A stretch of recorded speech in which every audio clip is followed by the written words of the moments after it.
मेधां देवगणः पितराश्चोपासते तया मामद्य मेधिया अग्ने मेधाविनं कुरु।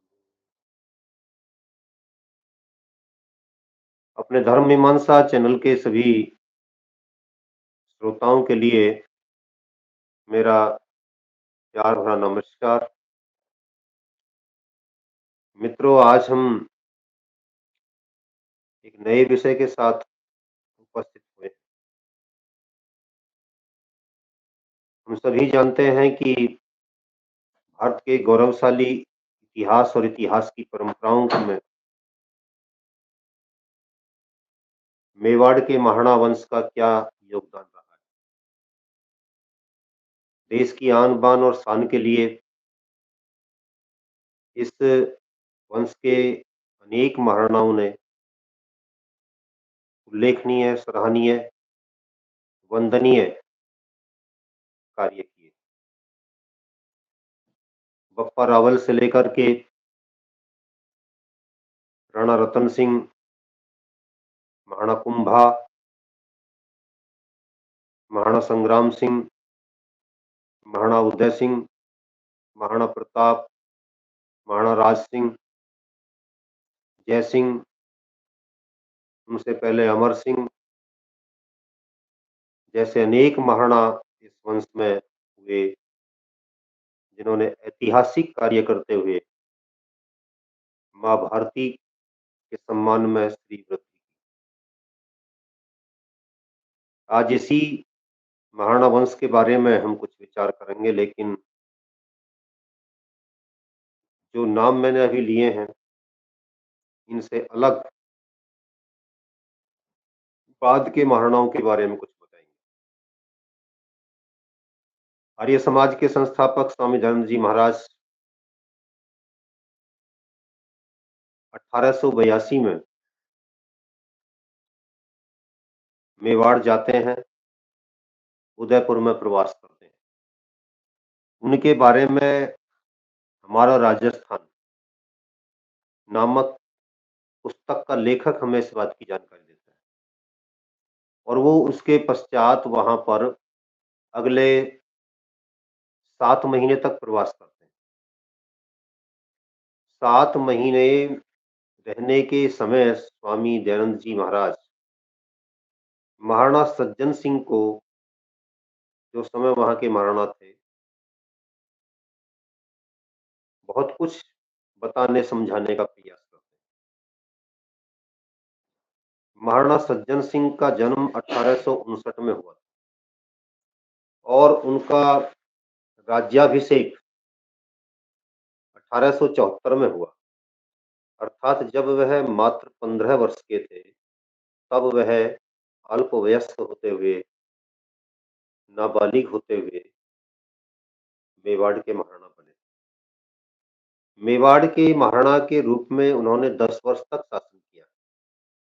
यानी जब 25 वर्ष की अवस्था उनकी हुई, जो एक नौजवान की नौजवानी का लहलहाता खेत होता है, उस समय वह संसार से चले गए।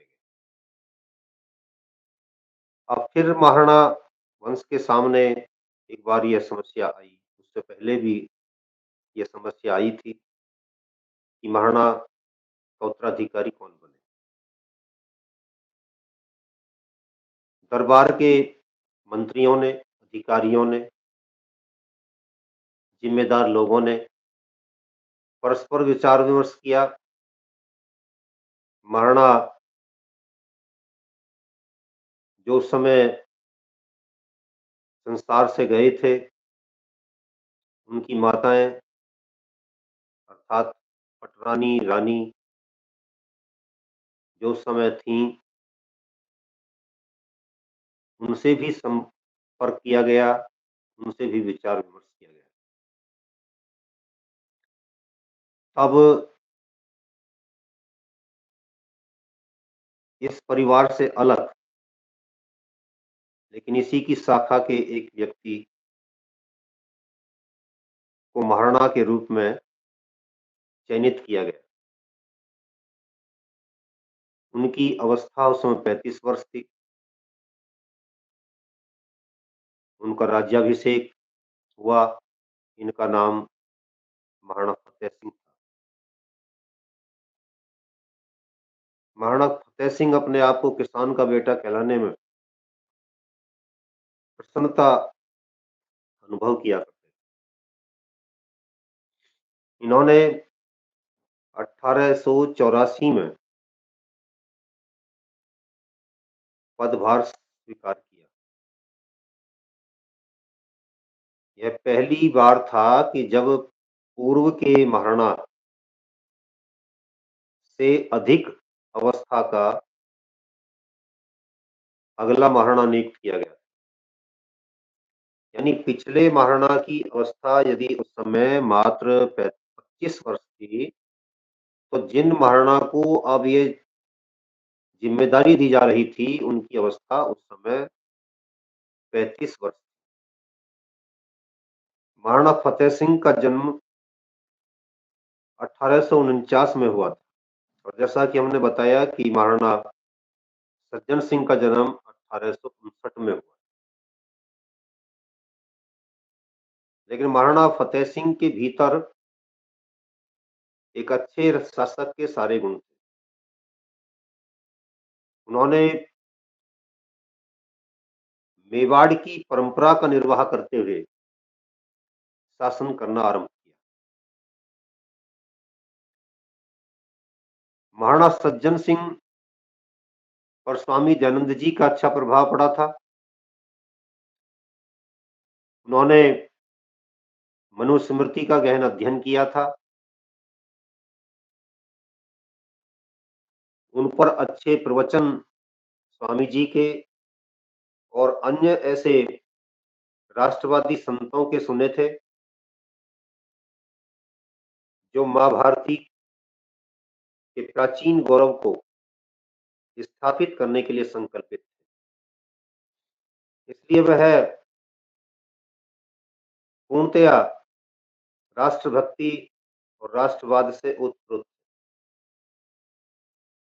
परंतु उनका असामयिक निधन हो गया। अब अगले शासक के रूप में महाराणा फतेह सिंह मेवाड़ को मिल चुके थे, और उस समय मेवाड़ को मिलने का अभिप्राय था कि संपूर्ण आर्य जाति, हिंदू जाति को एक नया संरक्षक मिल गया। यद्यपि अनेक हिंदू राजा उस समय शासन कर रहे थे, परंतु मेवाड़ के शासकों का एक अलग ही स्थान भारतीय इतिहास में रहा है। उन्होंने हिंदुत्व के गौरव के रूप में शासन किया। अनेक विषय ऐसे आते थे जब देश के लोग महाराणा मेवाड़ की ओर देखा करते थे। तो मेवाड़ की गद्दी पर बैठने का अभिप्राय बहुत गहरे अर्थ रखता है। वो गद्दी पर बैठ चुके थे और अपना कार्यारंभ कर चुके थे। इसी समय इन्हीं के शासन काल में 1877 में दिल्ली दरबार का आयोजन किया गया था, महाराणा सज्जन सिंह के शासन काल। महाराणा सज्जन सिंह के शासन काल में हुए उस दिल्ली दरबार में स्वामी दयानंद जी को भी आमंत्रित किया गया, और उस समय वहां पर विशेष रूप से बड़ौदा नरेश ने इस बात का प्रयास किया था कि स्वामी दयानंद जी महाराज का वहां पर विशेष संबोधन कराया जाए। इसके लिए स्वामी दयानंद जी महाराज को उन्होंने विशेष रूप से आमंत्रित कराया। सयाजी राव गायकवाड़ शासक थे। उनका स्वामी दयानंद जी का ओजस्वी भाषण कराने के लिए उस राजा के साथ कुछ अन्य हिंदू राजा भी सामने आए। परंतु अंग्रेजों ने स्वामी जी का कोई भाषण वहां पर सार्वजनिक रूप से नहीं होने दिया। इंदौर नरेश के द्वारा ये प्रयास किया गया था और इंदौर नरेश का स्वामी जी को इस प्रकार से आमंत्रित करके उनके द्वारा वहां पर एक ओजस्वी भाषण कराने का प्रयास असफल सिद्ध हुआ। इसके पश्चात महाराणा सज्जन सिंह के शासन काल में एक और घटना घटित होती है। घटना यह थी कि महाराणा सज्जन सिंह को उस समय के अंग्रेजों ने अपने एक विशेष अधिकारी के माध्यम से इस बात के लिए तैयार कर लिया था कि आप चित्तौड़ को अंग्रेजों को सौंप दें। और हमारा राजस्थान का लेखक हमें बताता है कि वह इस बात के लिए महाराणा सज्जन सिंह इस बात के लिए तैयार हो जाते हैं। ये बात जो है हमको कहाँ से मिली है, तो मैं ये पुस्तक आपको दिखा रहा हूँ और ये पुस्तक है भारतीय स्वतंत्र संग्राम में आर्य समाज का योगदान। पूर्ण पुरुष का विचित्र जीवन चरित्र, पृष्ठ 152, लेखक श्री कुंदलाल आर्य। इनसे हमको ये जानकारी मिलती है। महाराजा चित्तौड़ में थे और गवर्नर जनरल भी चित्तौड़ आए हुए थे। गवर्नर जनरल ने महाराणा सज्जन सिंह से कहा कि चित्तौड़ का किला आप सरकार को दे। इस पर महाराणा तो चुप रहे, परंतु जब स्वामी दयानंद जी को इस बात का पता लगा तो उन्होंने उदयपुर के सरदारों को जो वहां इकट्ठे हुए थे बुलाकर समझाया कि बारी बारी जाकर गवर्नर जनरल से मिले और कहें कि चित्तौड़ का किला केवल महाराणा का ही नहीं है, इस पर सब राजपूतों का हक है और सबकी सम्मति के बिना महाराणा को कोई हक नहीं है कि इसके विषय में कोई बातचीत करे। तब गवर्नर जनरल समझ गया कि यह हमारी मांग को नहीं मानेंगे, तो उन्होंने कहा कि मैंने वैसे ही महाराजा साहब से जिक्र किया था, हमने किला लेकर क्या करना है। ऐसा कह करके उसने बात को घुमा दिया और ये बात स्वामी दयानंद जी के बौद्धिक चातुर्य के चलते उस समय चित्तौड़ का वह किला, जिस पर कभी मुगल भी अपनी ध्वजा फहराने में असफल रहे थे या रहे, जिनके लिए चित्तौड़ एक चुनौती बना रहा और जिसके लिए हमारे अनेक वीरों ने, अनेक योद्धाओं ने अलग अलग युद्धों में अपने सर्वोत्कृष्ट बलिदान दिए। हमारी भारतीय अस्मिता का प्रतीक वह चित्तौड़ का किला स्वामी जी के बौद्धिक चातुर्य के चलते अंग्रेजों के चंगुल में जाने से बच गया। इसी पुस्तक में, ये पुस्तक भारतीय स्वतंत्र संग्राम में आर्य समाज का योगदान है और इस पुस्तक के पृष्ठ 47 पर इस बात की सूचना दी गई है। इसी पुस्तक में पृष्ठ 47 पर ही हमको बताया गया है, दया राष्ट्रवादी दयानंद, लेखक सत्यदेव विद्यालंकार, और ये कह रहे हैं कि 1877 के दिल्ली दरबार के समय इंदौर के महाराजा तथा कुछ अन्य नरेशों ने मिलकर यह यत्न किया था कि सब देसी नरेशों को इकट्ठा करके उनके सामने स्वामी जी का छात्र धर्म पर उपदेश कराया जाए। इस प्रकार से ये दोनों घटनाएं घटित होती हैं। आगे जब महाराणा सज्जन सिंह का देहांत हुआ और जैसा कि हमने अभी पूर्व में बताया कि उनके उत्तराधिकारी के रूप में महाराणा फतेह सिंह चित्तौड़ के शासक नियुक्त हो गए, तो उनके शासन काल में कुछ नई घटनाएं घटित, जिनसे पता चलता है कि उस महाराणा के भीतर भी वीरता का कैसा भाव भरा हुआ, देशभक्ति उनके भीतर फूट फूट करके भरी। उनके शासन काल में सबसे पहली बात तो ये कि वह न्यायप्रिय शासक और दुष्टों के साथ, आतंकवादियों के साथ ऐसे बदमाश लोगों के साथ जो किसी न किसी प्रकार की दुष्टता से, अत्याचार से जनहितों की उपेक्षा करते थे, जनता के साथ अन्याय करते थे, अत्याचार करते थे।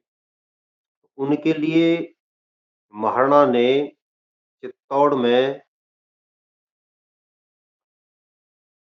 एक एक हाथ के जूते को सार्वजनिक स्थान पर रखवा दिया था और उसके लिए उन्होंने यह व्यवस्था करा दी थी कि जो भी कोई अपराधी अपराध करेगा, उस पर ये जूता बजाया जाएगा। इससे लोगों के भीतर दंड का भय पैदा हुआ और उसका परिणाम हुआ कि अपराधों में अप्रत्याशित रूप से कमी आई। तो ये तो महाराणा का एक प्रशासनिक कार्य था। न्याय के प्रति उनकी आस्था का प्रतीक है। अगला कार्य उन्हीं के शासनकाल में लॉर्ड कर्जन 1902 में मेवाड़ की यात्रा करता है। मेवाड़ की यात्रा करते समय उन्होंने प्रयास किया कि वह महाराणा के यहाँ पर अधिक अंग्रेज सेना रखने पर उनसे वार्तालाप करें और उन्हें इस बात पर सहमत कर ले कि वहां पर अधिक अंग्रेज सेना रखी जाएगी। लेकिन उसने बाद में स्वीकार किया कि महाराणा के व्यक्तित्व के सामने वह अपने इस प्रस्ताव को महाराणा के सामने रखने का साहस नहीं कर पाया। जी हाँ, ये वही लॉर्ड कर्जन थे जिन्होंने बंग भंग का ये किया था और जिनका बंग भंग के उस निर्णय के खिलाफ बहुत भारी विरोध उस समय देश के लोगों ने किया। वह साहस नहीं जुटा पाया कि महाराणा के सामने अपनी योजना को रख दे। चित्तौड़ के किले को लेना चाहता था, परंतु 1903 में एक विशेष कार्यक्रम होने जा रहा और वह कार्यक्रम था 1901 में महारानी विक्टोरिया का देहांत होने के पश्चात एडवर्ड सप्तम ब्रिटेन का राजा बन चुका। उसके सम्मान में 1903 में दिल्ली दरबार का फिर आयोजन हो रहा। दिल्ली दरबार के उस भव्य आयोजन में महाराणा सज्जन सिंह के पश्चात उनके उत्तराधिकारी बने महाराणा फतेह सिंह को आमंत्रित किया जाता है, लेकिन महाराणा उस कार्यक्रम में नहीं पहुंचते। परंतु उसके पश्चात जब वहां के राजा एडवर्ड सप्तम का भी 1910 में जाकर के देहांत हो जाता है और उसके बाद जॉर्ज पंचम वहां के शासक बनते हैं ब्रिटेन के, उनको भी दिल्ली बुलाया जाता है और यह वह ऐतिहासिक घटना है जिस समय कलकत्ता से भारत की राजधानी दिल्ली लाई गई। तो उसके उद्घाटन के लिए, शिलान्यास के लिए जॉर्ज पंचम को विशेष रूप से आमंत्रित किया गया। जॉर्ज पंचम पंचम आते हैं और आने के पश्चात उनका पूरी भव्यता के साथ यहाँ पर स्वागत सत्कार किया जाता है। कांग्रेस इस समय राजा की पूरी चाटुकारिता करते हुए जनगण मन अधिनायक गा रही, उसको अधिनायक भी मान रही थी, जनगण का अधिनायक मान रही थी। लेकिन मेवाड़ का शासक उसको जनगण का अधिनायक मानने को तैयार नहीं। ये राणा की वीरता भी थी, शूरता भी थी और इसके पीछे कुछ दूसरे भी कारण थे जिन पर अभी हम प्रकाश डाल रहे हैं। लेकिन महाराणा ने उसके सामने सर झुकाना उचित नहीं माना, चाहे परिस्थिति कोई सी भी। इसके पीछे कारण क्या था? तो कृष्णा सिंह बारहट, जो वहां के राजकवि थे, उनका काल महाराणा सज्जन सिंह के समय का रहा और वह स्वामी दयानंद जी के परम शिष्य। उसके पश्चात उनका बेटा उनके स्थान पर आ चुका था, उसका नाम केसरी सिंह बारहट। केसरी सिंह बारहट ने महाराणा फतेह सिंह जब दिल्ली दरबार के लिए चल देते हैं, प्रस्थान कर देते हैं, तो जनता की डिमांड पर एक कविता की रचना की, दोहों के रूप में। दोहों के रूप में बनाई गई उस कविता में कुल 13 दोहे थे। उन दोहों को लेकर के कवि केसरी सिंह बारहट जब दरबार में आते हैं तो मालूम पड़ता है कि महाराणा दिल्ली के लिए प्रस्थान कर चुके हैं, यानी कि दिल्ली दरबार में वह उपस्थित होने के लिए यहाँ से जा चुके हैं। भारत की प्राचीन परंपरा के अनुसार भाट कवि अवध्य माने गए हैं, उनकी हत्या नहीं की जा सकती, उनका वध नहीं किया जा सकता। इसी का लाभ उठाते हुए लोगों ने यह बात उनसे विशेष रूप से कही थी कि आप इस कार्य को संपन्न कर सकते हैं, यानी कि हमारी भावनाओं को आप कविता के रूप में किसी भी तरीके से महाराणा तक पहुंचाइए कि हम किसी भी कीमत पर ये नहीं चाहते कि आप जाकर के मेवाड़ की उस परंपरा का मखौल उड़वाने में किसी प्रकार की सहायता करें या अपना आलस्य और प्रमाद दिखाते हुए इस परंपरा को भंग करने में सहायक। जिस परंपरा का निर्वाह करते हुए महाराणा प्रताप की पगड़ी कभी अकबर के सामने नहीं झुकी, किसी दूसरे महाराणा ने ये उचित नहीं माना। आज यदि महाराणा वंश का एक उत्तराधिकारी, एक वर्तमान शासक अपनी पगड़ी को ब्रिटिश शासक के सामने झुकाने जा रहा है, तो इसे मेवाड़ की जनता कतई पसंद नहीं करती। इस भावना को इस कवि ने, केसरी सिंह बारहट ने कविता रूप में संकलित किया, उसकी रचना की और संकलित करने के पश्चात उन्होंने अपनी यह कविता महाराणा के पास तक पहुंचाने का प्रबंध किया।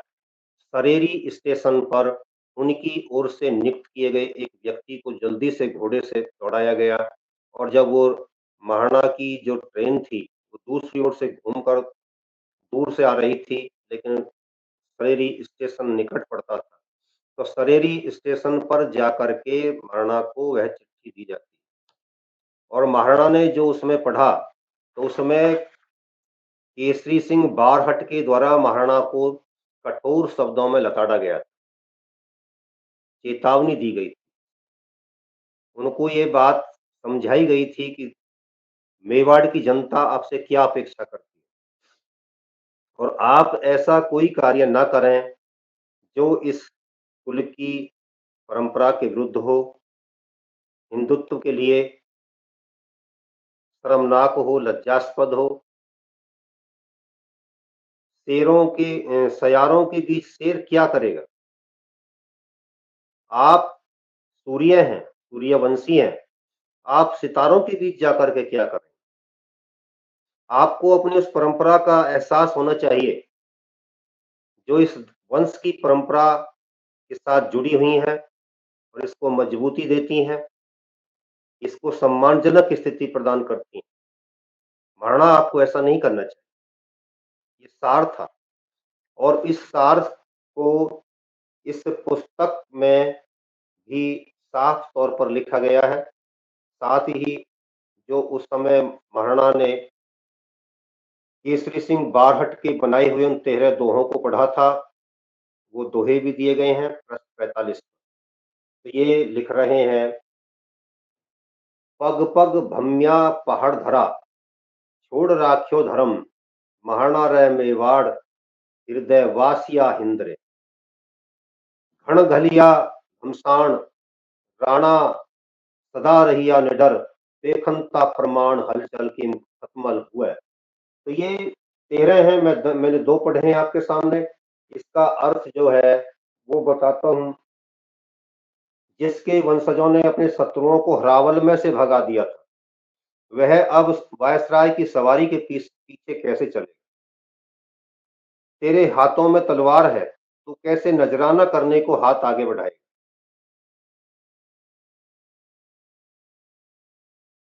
जिसके सिंहासन के आगे सम्मान में शत्रु का भी शीश झुका है, हे फतेह सिंह तू कैसे भेड़ों के झुंड में मिलकर चले। जिसके दिए दान को धर्म स्वाधीनता की चेतना समझकर संसार सिर पर चढ़ाता है, वह कैसे फिरंगी से तारे का खिताब लेने के लिए ललचा रहा है। इस प्रकार से हिंदुओं के सूरज को, अर्थात महाराणा को, उस समय के ब्रिटिश एम्पायर के सामने, ब्रिटिश सम्राट के सामने जाने से इस कवि ने रोक दिया। कवि की पंक्तियों को पढ़ करके राणा को बहुत कुछ विवेक लौट आया था, उनका विवेक लौट आया और उनको बहुत कुछ समझ में आ गया। तब वह वहां तक जाते हैं, लेकिन जाने के पश्चात दिल्ली तक आ तो गए, लेकिन आने के पश्चात महाराणा ने निर्णय लिया कि मुझे तुरंत इसी लौटती हुई ट्रेन से मेवाड़ चले जाना है। और वह उस दिल्ली दरबार में सम्मिलित नहीं हुए। उनके सामने कुल 2 दिल्ली दरबारों का आयोजन किया गया, 1903 और 1912, और वह कोई से भी दिल्ली दरबार में सम्मिलित नहीं हुए। कारण केवल एक था कि उनके भीतर सम्मान का भाव, प्रतिष्ठा का भाव, उनके भीतर देशभक्ति थी, साहस था, शौर्य था, पराक्रम था, इसलिए वह लौट जाते। आज भी उदयपुर का जो संग्रहालय है, उसमें वह कुर्सी सुरक्षित रखी हुई है, जिस पर लिखा गया है कि यह वह कुर्सी है जो 1912 के दिल्ली दरबार के समय में खाली रही। बाकी सारी कुर्सियों पर उनके उनके जो राजा थे वो आकर के बैठ गए थे, प्रतिनिधि आकर के बैठ गए थे, लेकिन ये कुर्सी खाली रही। इस प्रकार वह कुर्सी जो वहाँ खाली पड़ी रही थी, भारत के शौर्य का, भारत की वीरता का, भारत के राजाओं की देशभक्ति का प्रतीक है। उसको राणा ने करके दिखाया। इसी राणा के समय में एक और घटना घटित होती है। उस समय एक ट्रेन वहां से चित्तौड़ के पास से निकाली गई थी, जो उदयपुर चित्तौड़ के बीच चलती थी। वह एक बार महाराणा का जो एक तालाब था, भूपाल सागर, वह तालाब टूट जाता है, जिससे पटड़ी बह गई। पटरी के बहने से अंग्रेजों ने महाराणा पर 16 लाख जुर्माने का एक पत्र बना करके भेजा कि आपके इस तालाब के टूट जाने से, सागर के टूट जाने से हमारे रेल की पटरी उखड़ गई है और इससे हमको 16 लाख रुपए का जो नुकसान हुआ है, ये जुर्माना आपको भरना पड़ेगा। महाराणा ने उस चिट्ठी को पढ़ करके अपनी जेब में रख लिया। वो इसको जेब में रखने के पश्चात उस समय दरबार को समाप्त करके, स्थगित करके अपने कक्ष में चले जाते हैं। अगले दिन जब नया दरबार लगता है, तो वह अपने दरबारी लेखक से, जो मजमून लिखते थे, उनसे एक चिट्ठी लिखवाते हैं। उस चिट्ठी में महाराणा ने लिखवाया कि हमारा जो तालाब था वो पहले से था, यानी कि रेलवे लाइन बाद में निकली और ये जो हमारा तालाब था ये उससे भी पहले से बना हुआ। अब आपकी रेल की गड़गड़ाहट से हमारे तालाब की जो मेंढे थी, दीवार थी, किनारे थे, कुछ भी कहें आप उसको, ये टूटे और जिससे मेरे लोगों की फसल चौपट हो गई। पानी व्यर्थ गया ये तो एक अलग बात थी ही, ख़ास बात थी ही, लेकिन लोगों की फसल भी बर्बाद हो गई, जिससे मेरे राज्य को 32 लाख रुपए का नुकसान हुआ। अब आप समझिए, अंग्रेजों ने जुर्माना लगाया था 16 लाख रुपए का, जिसको वे महाराणा से वसूल करना चाहते, और महाराणा ने अपनी मजबूती का प्रदर्शन करते हुए अंग्रेजों पर दावा ठोका 32 लाख रुपए का, दुगना, और कहा कि ये आपको भरना पड़ेगा, और यदि आप नहीं भरते हैं तो हम आपकी रेल को जब्त कर लेंगे। महाराणा ने जो अब कुछ कहा था, अंग्रेजों पर उसका सीधा प्रभाव पड़ा, और यही हुआ कि अंग्रेजों ने रेल को महाराणा को देना स्वीकार कर लिया। महाराणा ने रेल खड़ी कर दी। तो इस प्रकार के देशभक्ति के उदाहरण हमें यहाँ से मिलते हैं। इन महाराणाओं के द्वारा किस प्रकार से अंग्रेजों के सामने झुकने से मना कर दिया गया था, इस बात का पूरा इतिहास मिलता है। इनकी देशभक्ति के साथ-साथ ये भी पता चलता है कि मेवाड़ के महाराणा आज भी महाराणा प्रताप की वंश परंपरा की महानताओं को स्थापित करने के प्रति संकल्पित थे। उन्होंने अंग्रेजों के सामने से झुकने से इनकार कर दिया। उन्हें भारत की आत्मा के साथ सहकार करने में आनंद की अनुभूति होती। इसका प्रभाव लोगों पर सीधे पड़ता था, जनता पर पड़ता था। लोग अपने महाराणा के साथ खड़े होते थे। देश के हिंदू धर्म को मानने वाले लोग अपने इस संरक्षक के साथ, जो भारतीय शौर्य का प्रतीक बन चुका था, स्वाभाविक रूप से खड़े होने में आनंद की अनुभूति करते थे, गौरव की अनुभूति करते थे। उनको लगता था कि उनका संरक्षक यदि साथ में है, तो ये जो कर रहे हैं सो हम उनके साथ। इतिहास से इन चीजों को निकाल दिए गए, और हमको ये पढ़ाया जाता है कि राजा पूर्णतया निराश होकर के, उदास होकर के और विषय भोगों में डूब करके महलों के भीतर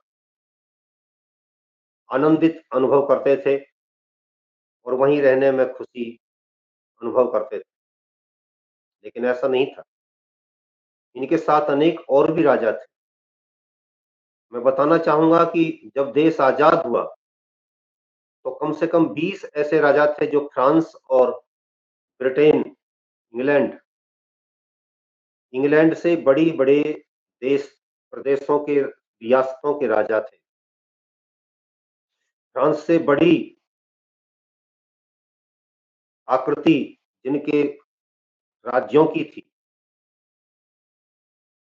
इतने बड़े शासक हमारे यहाँ पर थे, और वो शासक अंग्रेजों के गुलाम नहीं। लेकिन हमें पढ़ाया कुछ इस तरीके से जाता जैसे संपूर्ण भारत गुलाम, और हम बड़े आराम से मान लेते हैं, कह देते हैं कि अंग्रेज जब भारत से गए थे तो संपूर्ण भारत उस समय उनका गुलाम था। लेकिन ये नहीं, इन तथ्यों पर भी हमको विचार करना चाहिए। तो मैं इन्हीं शब्दों के साथ अपनी वाणी को विराम देता हूँ कि मेवाड़ के इन महाराणाओं के प्रति, इनके इतिहास के प्रति हम विशेष सम्मान रखें और उसको जानने का प्रयास करें, क्योंकि इनके जानने से, इनके गौरव को समझने से, इनके पौरुष को समझने से, इनके पराक्रम को समझने से हमें इस बात की जानकारी मिलेगी कि उस समय हम किस तरीके से अपने देश के लिए समर्पित होकर के जी रहे थे, और कैसे-कैसे राजा हमारे पास उस समय उपलब्ध थे। इन शब्दों के साथ ओम शांति।